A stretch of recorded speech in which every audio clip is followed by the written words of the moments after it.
Hello everyone, this is Monster Slayers. It's a new game basically that we're going to, I guess, draw a look to it a bit, because we're not going to make too many episodes of it. It's not really worth making too much. You need to enjoy the experience, you need to play it for yourself. We had a lot of fun with it.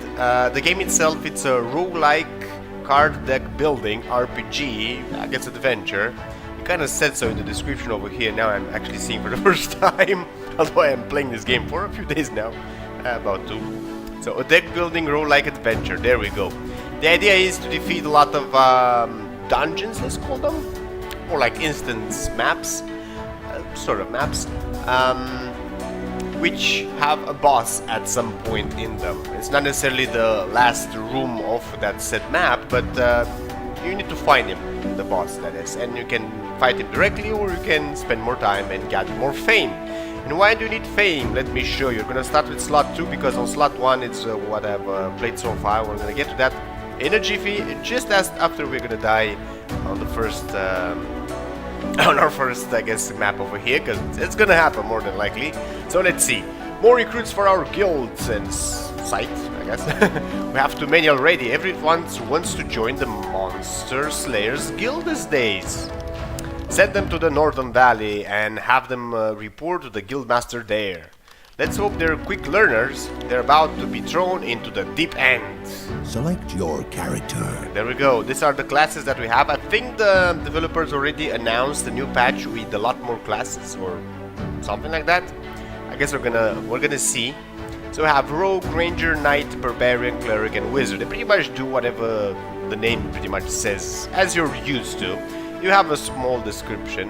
So I only played Rogue so far, and I must say I enjoyed it a lot. And we're gonna go with Rogue as well, in case you guys want to see more of this game or more of the other classes. Just say so in the description. I'm gonna try to make more videos on those classes, and I guess we're gonna go from there. So the Rogue isn't that dodgy necessarily. Depends on your deck and how you build it. You can be dodgy if you want to. But you found out, or you dish out a lot of damage in a not so short amount of time actually.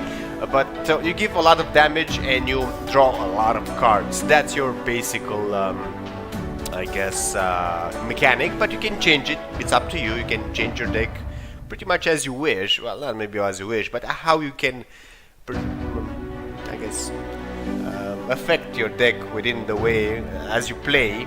Don't have that much mobility in the sense of building your deck exactly how you want it, but the game gives you enough options to really make interesting and maybe even game changer I guess choices with your deck. You're gonna see in a sec. Now the Ranger is long range. It well, he does a lot of damage. Let's forget the dishing.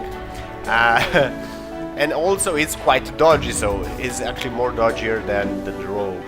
You have the Knight, which is anti-magic, so he kind of punishes the mobs for doing different stuff.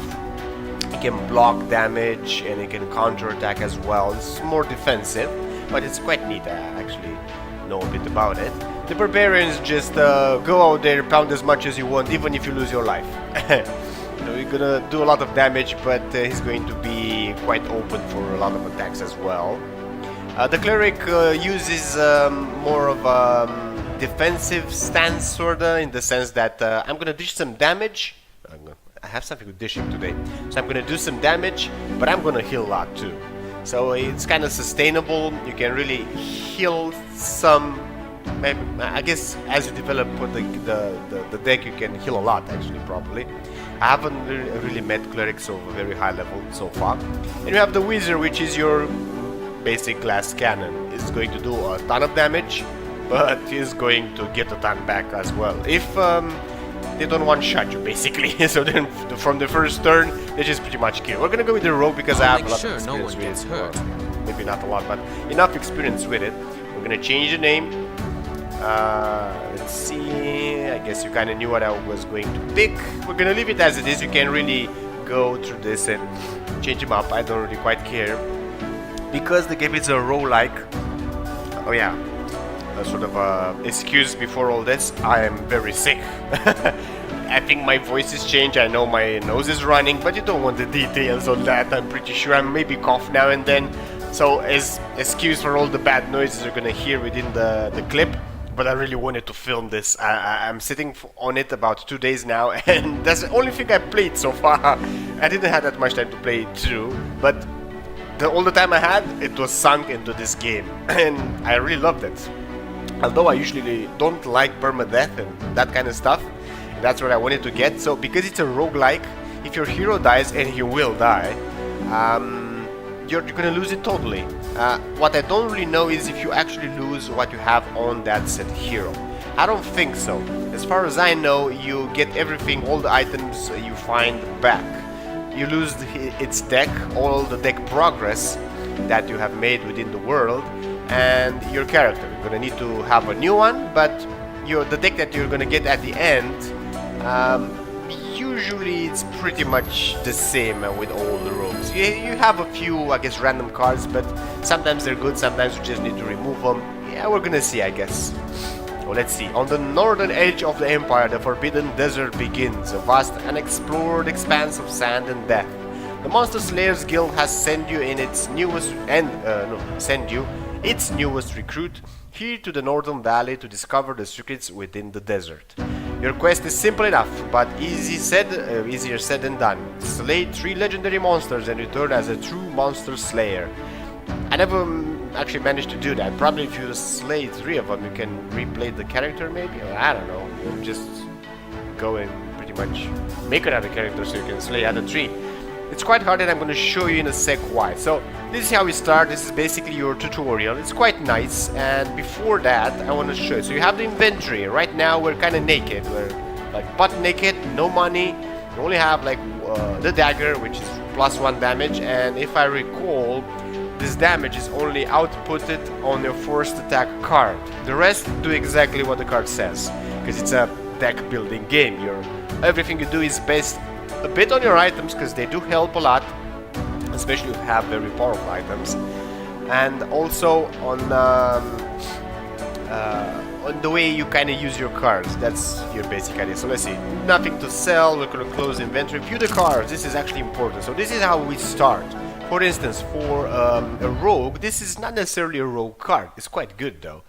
It's sort of it's a magical card, but it's most of the one like this, a support card, because you can draw one card with it. It says so in there, or heal, or do pure damage. So you have all these 3 options with it. Once you play it, you actually choose one of them. You choose one. So the rogue is very well. It plays very well when you have a lot of chains and a lot of dagger cards, as far as I'm concerned, and a few attacks as well. You need to keep the attacks as well, and your deck can be way much bigger than this, by the way. So this is what we have. We have this is basically a card. It's an attack card. It's going to do 1 damage for each card played, including this one, until you actually play this one. So you usually need to play this last. The 1 power on some of the cards, and even 2 power there. Wow, this is actually a level 2 card, if I'm not wrong. Let me get out of here. No, I don't have. Okay, we're gonna need to go inside to actually show you. So the character has life, has AP, which is action points, and mana. Mana is used only with magical cards. You only have like 1. This place has a foul stench in the air. Yeah, so this is basically your map. That's it. This is pretty straightforward actually. Usually you can have like a web, you know, and you can go on each or any of the already uncovered. What does that mean? So if I'm gonna go here, I'm gonna uncover this space as well. I'm not gonna be there and I'm gonna complete whatever is there, but I see it now and I can actually go to it. Yeah, that's exploring the map basically. And if it's a web, if you're in the middle of it, you're gonna have access to a few areas, maybe even more than 4. Depends. Usually it's just 4, but depends. And you're gonna start completing them one by one until you actually find the boss and you beat them. If you beat the boss, you complete the level. If you beat the boss and you haven't completed all the other places within the map, well, you kind of lost them basically. Sometimes maybe it's a good thing because you don't heal after each combat. The amount of health you go into a combat itself depends on what you have left from the previous battle. You only have like 12 cards. This is our discard pile. It gets reshuffled as I recall. He has only about 3. He has only 3 cards in hand, just like us. This can multiply over time with advancing, or I guess upgrading your character. He has 4 AP, we only have like 3, so we're a bit of a he has a bit of an advantage, but he has less HP than us. So, welcome to Master Slayer. Your hero skills are represented or whatever by a deck of cards. Let's click the card to play. Okay. Upgrade cards stay. Unplayed cards stay in your hand in the next turn. You can right click on a card twice to discard it. However, your mouse hover. However, oh my god. Hover your mouse card. Or hover your mouse over a card to learn more about it. When you're done, click and turn to continue. There we go. Your hero equip weapon adds damage to the first attack card you play, and that's it. The red bar shows the character's HP, the yellow bar shows action points, and the blue card shows the mana. So for instance, our deck over here is going to use 2 AP as it is right now if we don't use anything else, and we have 3. This is pretty much an, I guess, free card. It's going to do what it says, but it's not going to use anything. If it's going to get upgraded in time through our gameplay, not necessarily that we play and it gets upgraded. Different parts of the... Actually, when you level up, you can upgrade cards sometimes. Or if you find stuff on the map, sometimes they let you upgrade cards even more than once, actually. It depends on your luck. That's RNG. Okay, so we're gonna use like 2 and we're gonna go from there, but this thing is gonna let us draw another card, probably another attack, and it can be a free one or it's gonna use an AP or so on and so forth. And you're gonna get the gist of things in a second. Action points are reset after each turn, yeah. Mana is spent to play magical cards. Your hero regenerates 1 mana at the start of each turn. He doesn't regenerate health though. You can have different items or different upgrades within your character that can help you regenerate health a bit. Usually it helps, but not that much. Before you begin the battle, you may mulligan, which basically means you have a reshuffle of your hand. You have like only 1 try. You can upgrade this to more tries as you progress to the game and you upgrade your characters. Okay, so that would be about it. This is the fame over here. I'm not gonna mulligan. I'm gonna start a battle. I like what I have in my hand. And as you defeat enemies, you're gonna get more experience. You're gonna level up. When you level up, your HP gets replenished. I think your mana too. I don't know for sure because I don't really use mana usually. It's sort of an expendable thing for me. And I don't upgrade my cards in hand with too many mana cards. Okay, so right now we're gonna start with an attack. There we go. It did +1 damage from the weapon and the 3 that the card did by itself. Card stays up here, all the cards you play, so you can go through what you've played a bit if you want to. Then we're gonna go with the chain. And we got another card that unfortunately is like a mana card, but we do like it. It would have been much better if it would have been like a dagger card or another chain strike, because it would have added the damage. As you can see, the chain card does 2 physical damage +1 for each other chain strike you've played. So there. But we're gonna go with the mana first. We're not gonna go with the dagger because this one is pretty clear. It's going to add 1 damage for each card played until plus this card as well. This is going to use the mana that we have, and we have 3 choices. We can heal, we can draw another card, which wouldn't be that bad of an idea.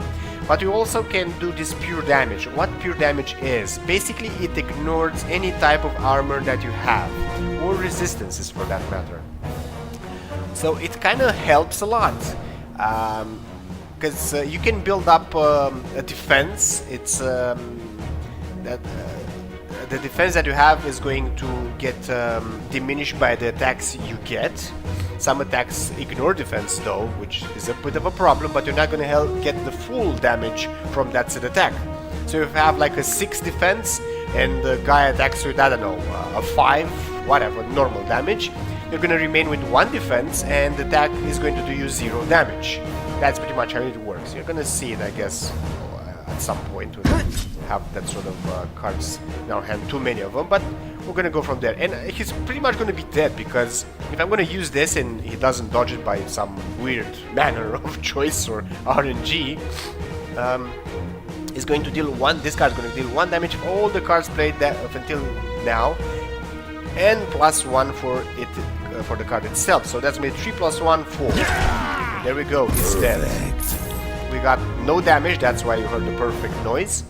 Noise. And I defeated the bandit. I have 5 experience and 6 coins. Coins, what do you do with coins? Well, coins you use to buy stuff, and you find different shops within the maps that have different items. Unfortunately, when you buy an item, you cannot equip it. It's just going to stay in your inventory, and if you survive that that map, so you beat the final boss, then you are going to be able to actually equip the item. Otherwise, it's just going to remain in your inventory. Your character is going to die because it got killed. You're going to do another hero, and that hero can actually equip that item if it actually helps him.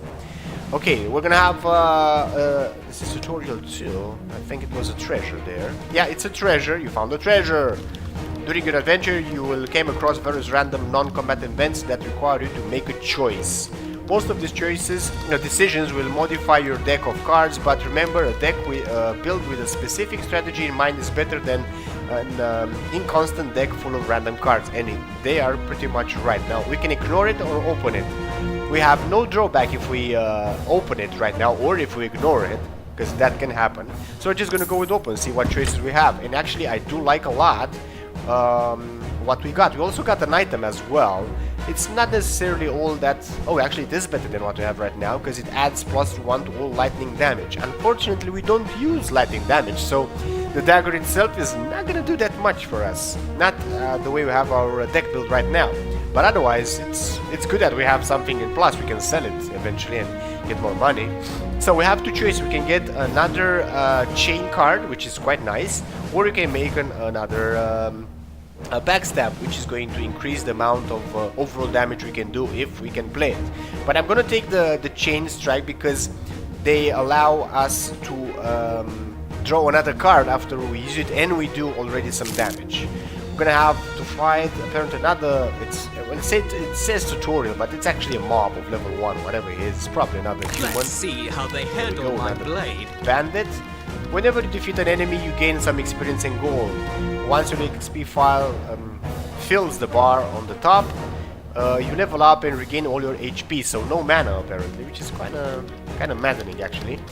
Well, for those that want to play a wizard and don't know that much how it works, he's gonna have a lot of cards that augment his mana, so it's not gonna be a problem, I think. In the actual game, you almost always have a choice on which enemy to fight next. Picking your fights wisely will allow you to level up at the strategic time. That is important, because you have like a very low health, or I don't know, half health or something, or you have a companion that needs to spend 2 or 1 more fight until he can regain its ability, because you can have companions and they will have a certain ability, but their ability is going to have a cooldown, or in the sense of how many fights you need to fight basically until that ability comes back and you can use it again. And there's a few choices on the abilities on your companions. It's a bit of RNG there, but even so, you can get some very nice choices. Okay, so let's see. Okay, I already read that, so let's start with the fight. The higher the enemy level, the more XP that they'll give you, but higher level enemies are also much tougher to defeat. Yes, unfortunately, that's kind of true. I'm gonna keep this mostly just to show you. I would have wanted to mulligan it because I would have wanted this to change, but we're gonna go with what we have. We're gonna start with this, and I'm gonna show you the block. So there we go. I have a 7 armor now. This wasn't there before. You had a few choices too. So you can block 7, gain 3 AP. We already have 2 already. It's gonna be enough for now, I guess. Or do 4 physical damage. Now the damage has been quite great because it doesn't have that much HP. The AP points are awesome. You on a rogue, you wanna have about, I don't know, 8 to 9 NP if you can, because you're gonna use a lot of cards. That's how it works. So he's gonna use a lot of AP. Then we're gonna attack with this one, so we know that's done. We're gonna use this. We got another attack, and we have 1 AP to use it. This is gonna do a 7 damage. This is a level 2 attack card. It's not a level 1. This is a level 1. And there we go. And he's gonna be a 2 damage, but he's still alive. We didn't do it perfectly. Basically, we're gonna end the turn, and he's gonna attack us now with something. There we go. He's gonna attack once. We only have like 4 armor left, but we're still untouched. He's going to defend. Not gonna help him much with it too. And there we go, he did some damage to us because he was able to pull 4 cards. Now, if I'm going to use this, it's pretty much done, but I am going to heal myself just for the fun of it, although I'm going to level up anyways. I'm going to use this and do the block, and I'm going to attack this with a 7, which is going to kill him anyways. There we go. I feel stronger already. By the way, I don't know if you saw, but we got 1 damage from our weapon because it was the first attack card we used this turn. We got the 7 damage on him from the card, and it also showed us, I think, if I'm not wrong at least, how much he blocked as well as how much damage we outputted. Okay, we leveled up. He tells us that we're gonna gain. Oh, we actually have a choice. Yeah, we can have one of these HP cards, but I never use them because if the other choice is like really bad, I'm gonna take the hell card. But otherwise, I'm not gonna take it because after you use it, you have to discard it. Okay, so this is an upgrade. We can upgrade card, we can find an item, or we can choose one of these 2 cards. Now this is pretty good, the backstab. We would kind of want to get it. Upgrading card is even better. Finding an item is even greater than that, to be honest. I guess, I don't know. Let's go with the card. We're gonna die anyway, so that doesn't really matter that much. And this will be the boss of the tutorial. By the way, here we go. Oh, actually, it's not the boss of the tutorial. Okay. Okay, so if we defeat this bandit, we complete the quest. I like what I got from my hand. We're the first one to try. Because we leveled up, we have more HP now. We'll go with this attack, then with this one. I'm going to use this and do the pure damage, and then I'm going to do this, and he's pretty much dead. Perfect. I think that was a bit fast, right? But I kind of know the cards already. I kind of know what they do. And even if I don't do the math, if the mob dies or not, that's pretty much always the way you're gonna play it. Well, if you want to play it smart at least. And we have the level complete. This is the fame. Now, what does the fame actually do? The fame is one of the things that remain after your hero dies, so that's quite important. I feel stronger already. Because, as he says, he's going to be stronger in a minute. In this panel over here, you can invest your... what was it? Your rank? No. Oh my god, this is... So, your experience that you get, basically. Your fame. So, this over here is pretty much like an augment for the heroes that you're always going to get. So, even if your hero dies, if you have a new hero, everything you pick over here, as long as in its class, or even if it's a passive, it will... be applied to that hero, so you don't need to respec every time, because the fame remains, or whatever the name was, because apparently I forgot for some reason. You can go and invest over here in whatever you want. You're not going to be able to invest in another class if you don't play that class. So you have to play at least 1 level, I think, to open the class first, like choose 1 skill. And then I think even if you play a rogue, you can actually augment that set class even if you don't play with it, which is kind of done though, but you can do that if you wish. And I don't even really know what this below here actually do, to be honest, but it doesn't quite matter. We're gonna go, we have like 2 choices. We can go for the chain expert, which is quite nice, and it can actually help us a lot, or we can go with health potion. Enemies now have a 20% chance to drop a health potion that restores some amount of health, 50%.